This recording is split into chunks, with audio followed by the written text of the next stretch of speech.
नमस्कार, मैं हूं रविंद्र जैन और आप देखना शुरू कर चुके हैं सबकी खबर।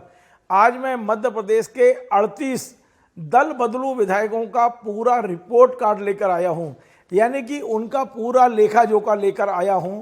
मैं आपको आज बताऊंगा कि 2011 से लेके अभी तक कौन कौन से 38 विधायकों ने कांग्रेस और अन्य दलों को छोड़कर भारतीय जनता पार्टी की सदस्यता ली।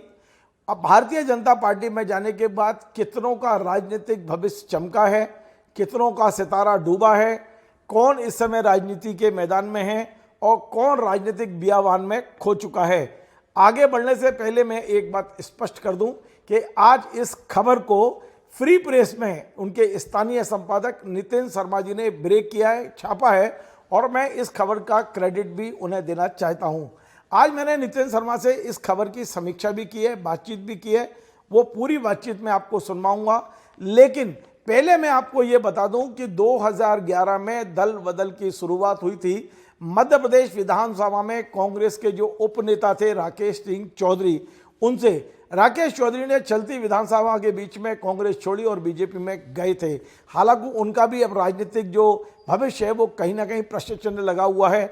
2011 का ये जो सिलसिला शुरू हुआ है वो 2 दिन पहले, यानी बीना की जो विधायक हैं कांग्रेस की निर्मला सप्रे, उनके भारतीय जनता पार्टी ज्वाइन करने तक सतत जारी है। और मोटे तौर पर हम ये देख रहे हैं कि इन 38 में से 22 विधायक ऐसे हैं जिनका राजनीतिक भविष्य लगभग चौपट हो चुका है या चौपट होने की कगार पर है, उनका राजनीतिक भविष्य ढलान पर है। मात्र 4 विधायक हैं जो मंत्री बनने में सफल रहे हैं और 8 विधायक हैं जो इस समय विधानसभा के सदस्य हैं। आप मान के चलिए 3 लोगों ने अभी अभी सदस्यता ली है, तो उनके राजनीतिक भविष्य की अभी परीक्षा होना बाकी है। एकमात्र ऐसे राहुल लोधी हैं दमोह से विधायक, जो दल बदल करने के बाद चुनाव लड़े, बीजेपी के टिकट पर चुनाव हारे और भारतीय जनता पार्टी ने उन्हें सांसद का टिकट दिया है। अब मैं आपको विस्तार से बताता हूं कि किन किन विधायकों ने कांग्रेस या अन्य दल छोड़े और भारतीय जनता पार्टी की सदस्यता ली। और इनमें से जो 22 विधायक हैं जिनका फिलहाल राजनीतिक भविष्य पर प्रश्न चिन्ह लगा हुआ है, वे राजनीतिक बियावान में हैं। और बड़ी बात बताऊं कि ये जो कांग्रेस से जब बीजेपी में आ रहे थे या अन्य दल से जब बीजेपी में आ रहे थे तो ढोल बज रहे थे, नगाड़े बज रहे थे, दुपट्टे पहनाए जा रहे थे, इनकी फूलमालाओं से लादा जा रहा था, आरती उतारी जा रही थी और धूम धड़ाका था। और आज स्थिति यह है कि भारतीय जनता पार्टी का अदना सा कार्यकर्ता भी इनके घर इनकी पूछ परख करने नहीं पहुंचता। पता भी नहीं कि ये विधायक कहाँ हैं। अब तो मैं आपको बताता हूं, चौधरी राकेश सिंह का मैंने आपको नाम बताया, नारायण त्रिपाठी ये भी कांग्रेस से बीजेपी में गए थे और फिलहाल बीजेपी में भी नहीं है, अभी बहुजन समाज पार्टी से चुनाव लड़ रहे हैं। एक दिनेश अहिरवार, सचिन बिरला, प्रदीप जायसवाल, इमरती देवी, महेंद्र सिंह सिसोदिया, ओपीएस भदौरिया, रघुराज सिंह कंसाना, कमलेश जाटव, रक्षा सिरोनिया, जजपाल सिंह जज्जी, सुरेश धाकड़, गिरिराज दंडोतिया, रणबीर सिंह जाटव, मुन्नालाल गोयल, राज्यवर्धन सिंह दत्तीगांव, सुमित्रा काशडेकर, दिनेश अहिरवार, संजीव कुशवाहा, विक्रम राणा और प्रद्युमन सिंह लोधी, ये 22 ऐसे विधायक हैं जिन्होंने कांग्रेस या अन्य दल छोड़े और ये बीजेपी में शामिल हुए।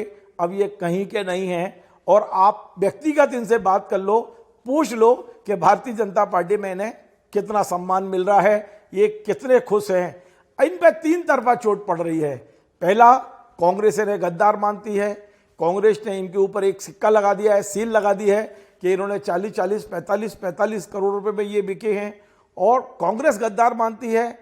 दूसरी बात, भारतीय जनता पार्टी फिलहाल अब इन्हें कोई गले लगाने को तैयार नहीं है। इनमें से अधिकांश के पास कोई जिम्मेदारी नहीं है। कई की तो खबर यह है कि कांग्रेस में आने के लिए फिर से प्रयास कर रहे हैं।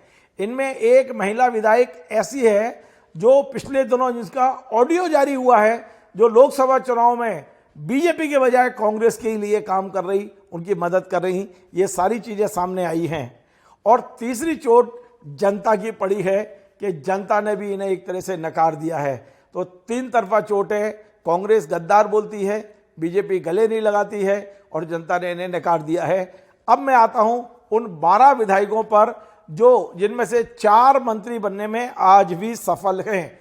दल बदल करने वाले जो 4 मंत्री हैं उनमें नाम है तुलसी सिलावट, प्रद्युम्न सिंह तोमर, ऐदल सिंह कंसाना और गोविंद सिंह राजपूत।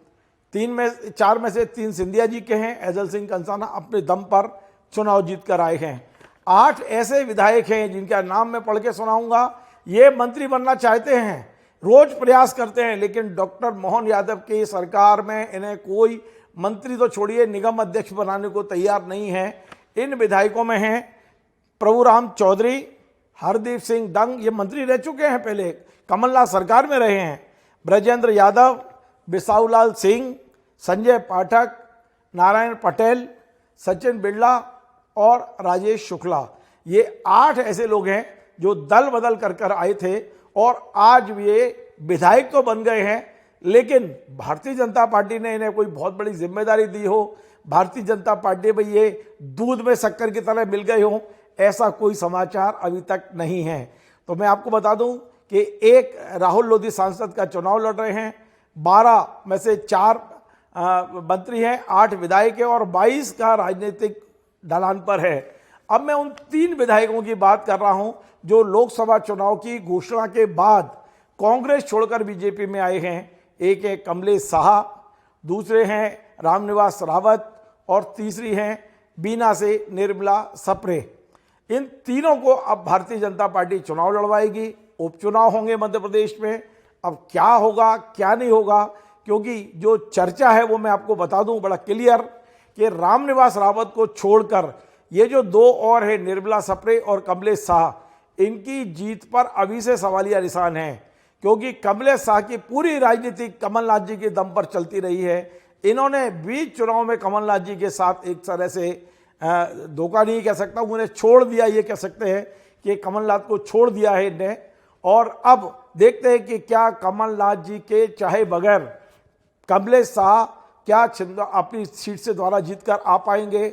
निर्मला सप्रे जो बीना से थी, मैं आपको बड़ा क्लियर बता दूं कि वहाँ का निर्मला सप्रे का चुनाव कोई कांग्रेस ने नहीं जीता या निर्मला सप्रे ने नहीं जीता, वहाँ भारतीय जनता पार्टी के विधायक की प्रति नाराजगी थी और उसका परिणाम था कि जनता ने चुनाव लड़ा और निर्मला सप्रे को एक तरह से ताज मिल गया। लेकिन क्या अब उतना गुस्सा अब जनता का इनके प्रति भी है? तो क्या भारतीय जनता पार्टी सत्ता में बैठी हुई पार्टी इनको जिता के ला पाएगी द्वारा? रामनिवास रावत की छवि अभी भी अच्छी है, आज भी अच्छी है। हो सकता है उपचुनाव में वो सफलता प्राप्त करके आए और यदि कांग्रेस एकजुट होकर लड़ी और वहाँ ताकत लगाई तो वहाँ भी कुछ भी हो सकता है। तो मैंने आपको बताया कि दल बदलू विधायकों का पूरा रिपोर्ट कार्ड आज मैंने आपके सामने रखा है। अब मैं बात करता हूँ इस खबर को ब्रेक करने वाले मध्य प्रदेश के वरिष्ठ पत्रकार, फ्री प्रेस के जो स्थानीय संपादक है नितेंद्र शर्मा। मैंने आज पूरी समीक्षा की इस खबर के बारे में, सुनिए आप। तो नितिन जी, आपने आज स्टोरी की, आपको बहुत बधाई। और मैंने बड़ा क्लियर अपने दर्शकों को संदेश दिया है कि आज की मेरी जो खबर है वो आपकी स्टोरी पर आधारित है। आपका है वो आपका क्रेडिट उसी को देते हैं जिसकी स्टोरी होती है, वो आपका जो है वो। तो मैं ये समझने की कोशिश कर रहा हूँ कि इस स्टोरी के बाद और ये सब जनता के बीच में आने के बाद क्या जो भगदड़ कांग्रेस में मची हुई है वो थमेगी या बढ़ेगी? नहीं रविंद्र जी, ना मेरा मकसद कांग्रेस की भगदड़ को रोकना है ना, लेकिन स्टोरी का मकसद यही था कि जो लोग दल बदल करते हैं, मतलब इसीलिए वो चौधरी राकेश सिंह से उस स्टोरी को उठाई कि वो उस समय विधायक थे और उन्होंने जो विधानसभा में उस समय किया था, उसके बाद से आप लगातार देखें नारायण त्रिपाठी भारतीय जनता पार्टी में आए। भारतीय जनता पार्टी के बाद जो है वो विधानसभा का उनको इस बार टिकट ही नहीं मिला। संजय पाठक जो उस समय मंत्री बनाए गए, भाजपा में आए। ये मतलब आप 2014 के लोकसभा चुनाव, तो अभी तो हमने इसमें सांसद वगैरह शामिल नहीं करे थे, वरना उदय प्रताप सिंह जो आज मंत्री हैं ये भी कांग्रेस से उस समय दल बदल करके आए थे। भागीरथ प्रसाद जिनको कांग्रेस का टिकट मिला था, फिर वो भारतीय जनता पार्टी में सांसद बने और देखिए आप, फिर उसके बाद गायब हो गए। 2019 तक वो सांसद रहे, फिर उनका टिकट कट गया और अब राजनीतिक परिदृश्य से ही गायब हो चुके हैं वो। तो जो दल बदलू नेता होता है वो जब अपना दल बदल कर किसी दूसरे दल में जाता है तो वो उसकी जो विचारधारा होती है, जिसको हम ये कहें कि वो दल तो बदल लेता है लेकिन विचारधारा नहीं बदल पाता। और खासकर भारतीय जनता पार्टी जैसा पार्टी जो वाकई जैसे कहें कि एक संघ का कैडर है, एक आइडियोलॉजी है, एक विचारधारा है, पुराने लोग हैं, उनके बीच में ये कहना आसान होता है कि वो दूध में शक्कर की तरह मिल गए और घुल गए, लेकिन मुझे लगता है कि दूध में शक्कर की तरह नहीं मिल पाते ये लोग, बल्कि ये दूध में इस तरीके से मिलते हैं कि वो करकराहट जो है वो बनी रहती है। तो वो उस करकराहट में होता ये है कि कुछ के टिकट कट जाते हैं, कुछ चुनाव हार जाते हैं, और जब चुनाव हार जाते हैं तो आप उनके साथ अकेले में बैठो तो वो भारतीय जनता पार्टी के नेताओं को ही अपने चुनाव हारने का जिम्मेदार बता देते हैं। फिर यही कहते हैं कि साहब हम चुनाव इसलिए हार गए क्योंकि वहाँ पर भाजपा के कार्यकर्ताओं ने, नेताओं ने हमारा साथ नहीं दिया। तो आप जब किसी राजनीतिक व्यक्ति का उसके टिकट को कटवाओगे, आप किसी दूसरे दल से आ जाओगे और आप उसके बाद कहो कि वो हमारा साथ दे, तो मुझे लगता है ये संभव नहीं होता। और इसीलिए आप देखें जो दिग्गज मध्य प्रदेश के बनते थे, महेंद्र सिसोदिया, ओपीएस भदौरिया, सुरेश धाकड़, जो इमरती देवी, मुझे लगता है अगर डबरा से कांग्रेस से कभी चुनाव नहीं हार सकती थी, तो ये मेरा अनुमान है। लेकिन यदि वे कांग्रेस में रहती, वही कह रहा हूं कि इमरती देवी डबरा से कांग्रेस से कभी चुनाव नहीं हारती, वो लगातार विधायक बनती। भारतीय जनता पार्टी में आने के बाद 2 चुनाव हार चुकी हैं वो। अब तो ये भी नहीं लग रहा कि जैसा उस समय सरकार ने उनको लघु उद्योग निगम का अध्यक्ष बना दिया था कि अब सरकार उनके लिए कुछ करेगी, वो भी नहीं दिख रहा। आप देखिए किस तरह के उनके आरडीओ भी सामने आ रहे हैं कि अब वो जो है भाजपा को ही निपटाने पे लगी हुई हैं। तो ये जो पूरी परिस्थिति है, इस परिस्थिति पर ये स्टोरी है कि भाई 35 लोगों में से 22 लोग जो हैं वो लगभग ये माना जाए कि घर बैठे मुन्नालाल गोयल जैसा व्यक्ति जो ग्वालियर का बड़ा नेता था कांग्रेस का, आज घर बैठा दिया गया है उसको। मुन्नालाल गोयल ग्वालियर के कभी बड़े नेता नहीं रहे। उन्होंने ऐसा कोई दल नहीं जो उन्होंने ज्वाइन नहीं किया हो, जहां उनको लगा कि यहाँ दम मिल सकती है चले जाते थे। उनकी निष्ठा कभी किसी पार्टी के प्रति नहीं रही। क्योंकि मैं ग्वालियर का हूँ इसलिए ये बात कह रहा हूँ। मेरा सवाल मूलतः ये है कि आपकी पूरी स्टोरी और ये जो हालात हैं उससे भारतीय जनता पार्टी के पुराने नेता जिन्होंने पार्टी को गढ़ा है, लगता है कि वो खुद ही कह रहे थे कि इस तरह का नहीं होना चाहिए। अपनी अपनी शैली में उनके ये बयान आए थे, उन्हें तो बहुत सुकून मिल रहा होगा ये सब देख के। नहीं, बिल्कुल, बल्कि मैं ये भी मतलब मेरा ये भी मानना है कि जिन 13 लोगों को अभी कुछ मिला हुआ है या जो विधायक हैं वो भी अपना भविष्य देख लें आने वाले समय में। भाई जैसा हाल जो है वो ये 22 का हुआ है, आने वाले दिनों में मुझे ऐसा लगता है कि इन 13 का भी जो है, भाई जैसे बिसाहू लाल सिंह जी आए, मंत्री बने, अब देखिए आप विधायक तो हो गए, उनको मंत्री नहीं बनाया गया।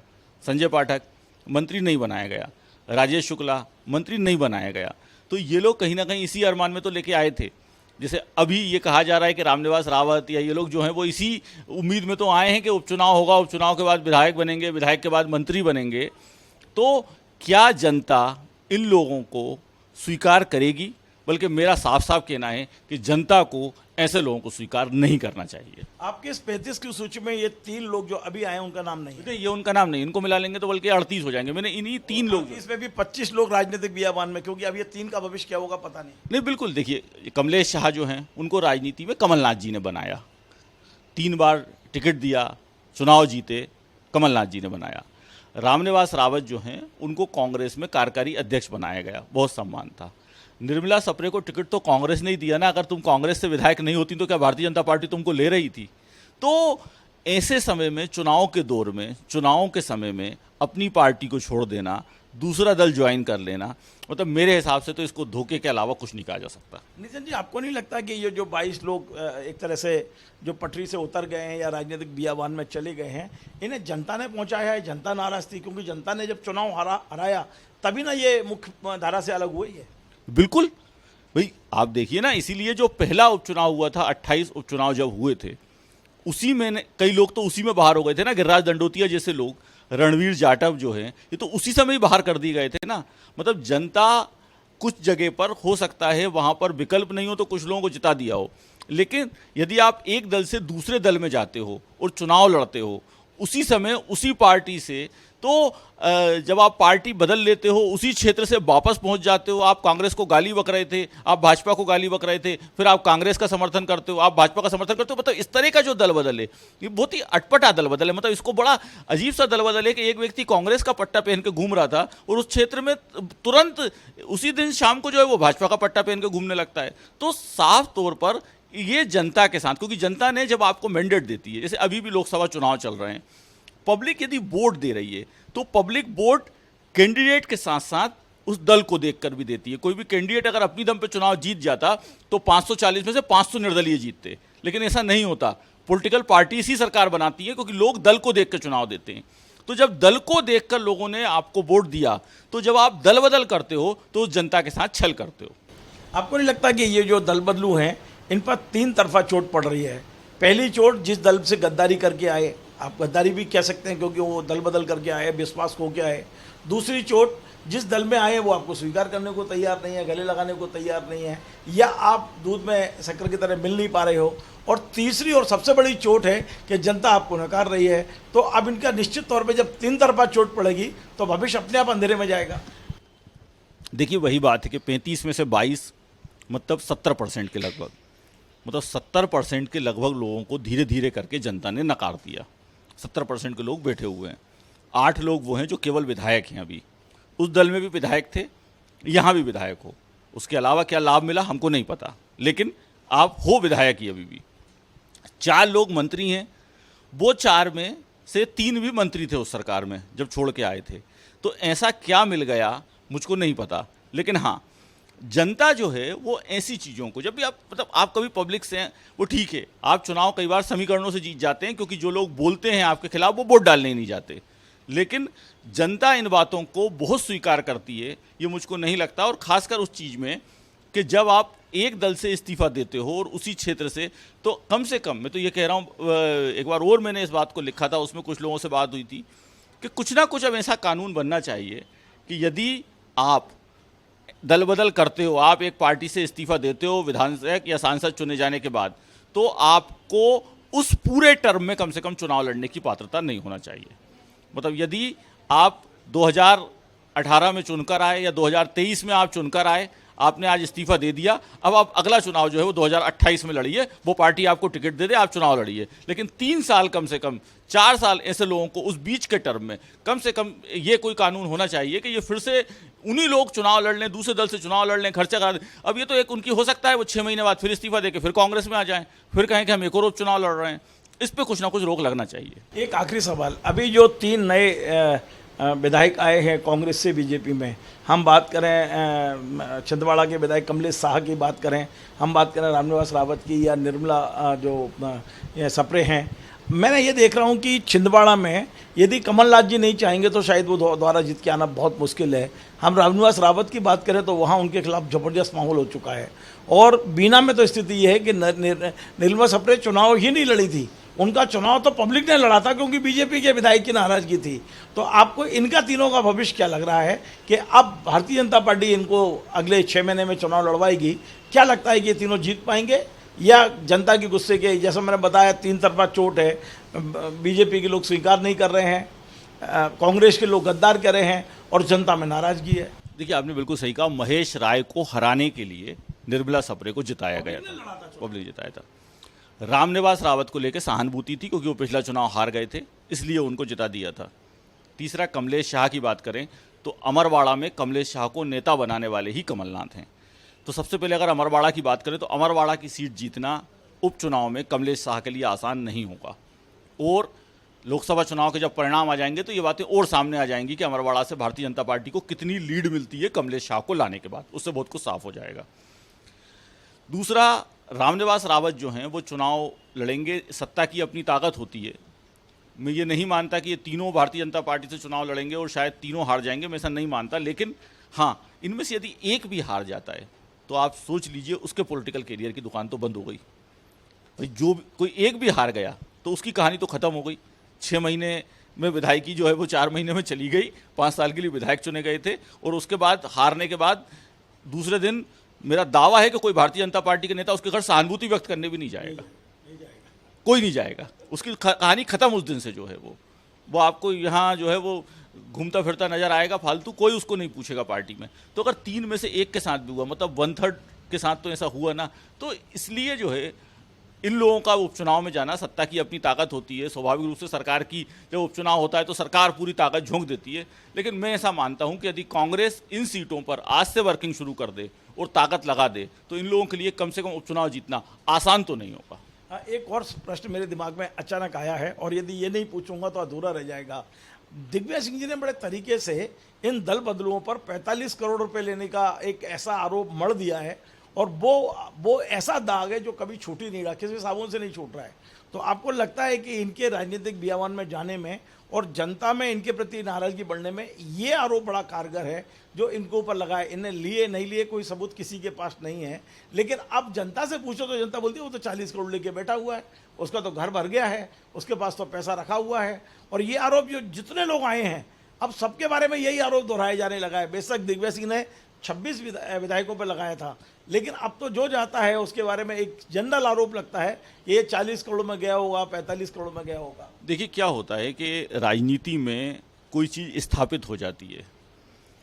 ये जो बात हम कर रहे हैं कि पैसा लेके दल बदल करा, अब किसी को नहीं पता, किसी ने नहीं देखा किसने किसको पैसा दिया नहीं दिया, किन परिस्थितियों में किसने दल बदल करा, क्या कारण था दल बदल हुआ। लेकिन हाँ, ये सच्चाई है कि पब्लिक के मन में ये परसेप्शन बन चुका है कि ये दल बदल के पीछे कुछ अलग खेल है। मतलब वो पब्लिक जो है वो अब ये स्वीकार नहीं करती कि ये जो दल बदल है ये सामान्य दल बदल है, या इनकी कोई उस दल के प्रति कुछ निष्ठाएं हुई, जैसा ये आके कहते हैं। अब आप सोचिए, मतलब मुझे सोच के हंसी आती है कि जो भी लोग गए उन्होंने इस बार एक परमानेंट डायलॉग था कि वो राम मंदिर के कार्यक्रम में जो है वो आमंत्रण पत्र कांग्रेस ने ठुकरा दिया। मुझे केवल इतना बता दें कि उनमें से कितने लोग राम मंदिर दर्शन करके आए, मतलब राम मंदिर से जो आहत हुए उनमें से कितने लोग जो हैं वो उसके बाद इतने आहत हुए कि वो राम मंदिर भाजपा ज्वाइन करी और राम मंदिर के दर्शन करने चले गए। कांग्रेस ने कब किसको राम मंदिर का दर्शन करने से रोका?